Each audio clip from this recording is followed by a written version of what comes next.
ہاں کیا عظیم ہستی ہے. بڑا خوبصورت ایک پیغام دینا چاہوں گا. دو دوست تھے. ایک دوست نے اپنے دوسرے دوست سے پوچھا, یار یہ بتاؤ کہ تمہاری والدہ کی فیوریٹ ڈش کیا ہے, کھانے میں فیوریٹ ڈش کیا ہے. بہت دیر تک سوچتا رہا پھر رونے لگ گیا. تو کہا کمال ہے, اتنی دیر سے جواب نہیں دے رہے. وہ ویسٹرن ورلڈ کا شخص تھا جس نے یہ سوال کیا تھا. اس نے کہا کہ میری ماں کی پسندیدہ چیز جو ہے نا وہ بچا ہوا سالن اور بچی ہوئی روٹی ہے.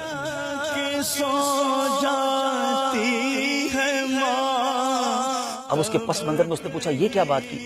اور میں اب آج اپنے دل کے تاثرات پیش کر رہا ہوں. آج میری عمر 40 سال سے زیادہ ہو گئی ہے. مجھے آج تک یاد نہیں ہے کہ میری ماں نے کبھی کھانا بنا کر یہ کہا ہو کہ یہ میری آج پسندیدہ چیز میں نے بنائی ہے. اور یہ ہم سب کے ساتھ ہوا ہوگا کہ ماں نے کبھی یہ نہیں کہا ہوگا کہ بیٹا آج بریانی بنائی یہ مجھے پسند ہے. ماں نے کبھی کہا ہوگا کہ بیٹا یہ آج میرے بیٹے کی پسند کی میں نے بنائی ہے, یا ہمارے والد صاحب کے پسند کی بنائی, یا چھوٹی بہن کی پسند کی بنائی. اور ماں نے کیا کھایا, جو ہم نے بچایا, جو ہم نے چھوڑا. یہ ہے ماں. کبھی اس نے اپنی ذات کے لیے کیا سوچا. پھر ہم نے بلکہ فرمائشیں کر کے, ہم 2 بھائی ہوتے تھے, یہ ہم سب کے گھر کی سٹوری. ہم 2 بھائی تھے یا 2 بہنیں تھیں, تو امی مجھے یہ کھانا ہے, تو مجھے وہ والا انڈا کھانا ہے, تو میں نے آج چاول نہیں کھانا. تو ماں نے دونوں کے لیے الگ الگ کھانے بنائے. ماں کو ہم نے ہوٹل والی سمجھا, اس سے جو کہا اس نے ہمیں پکا کر کھلایا.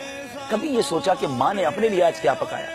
مگر ماں ہمارے بچے ہوئے کھا کے خوش ہوتی ہے کہ میرے بیٹے نے بچایا تو چلو میں کھا لیتی ہوں, بیٹا آپ تھوڑا اور نکال لو, بچ جائے گا تو میں کھا لوں گی. کبھی اپنی فرمائش سے, مجھے تو یاد نہیں پڑتا کہ ماں نے یہ کہا ہو کہ بیٹا آج میں نے اپنے پسند کا کھانا بنایا.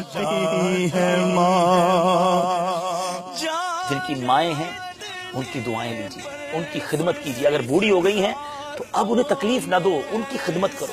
بیمار ہے تو یہ رب کا ایک طرح سے میں سمجھتا ہوں, یہ پتہ نہیں میری بات درست ہے کہ نہیں, کہ جس کے والدین بیمار ہو جائے نا, یا ایسی پوزیشن میں آ جائیں کہ اب ان کی خدمت کی حاجت ہے, تو یہ بیٹے کے لیے خوش بختی کا وقت بھی ہے کہ اللہ نے زندگی میں اب تمہیں وقت دیا ہے خدمت کرنے کا. ورنہ کئی ماں باپ بچوں کو خدمت کا موقع ہی نہیں دیتے, پہلے ہی چلے جاتے ہیں, خدمت کرتے کرتے ہی چلے جاتے ہیں. اگر اب موقع آیا ہے تو اس کو بوجھ نہ سمجھو, یہ اللہ کا شکر بھی اس حوالے سے ادا کرو کہ یا اللہ انہوں نے جانے سے پہلے مجھے اپنی خدمت کا کوئی موقع دے دیا. بد نصیب ہیں وہ بچے جو اولڈ ہاؤس میں ماں باپ کو چھوڑا ہے.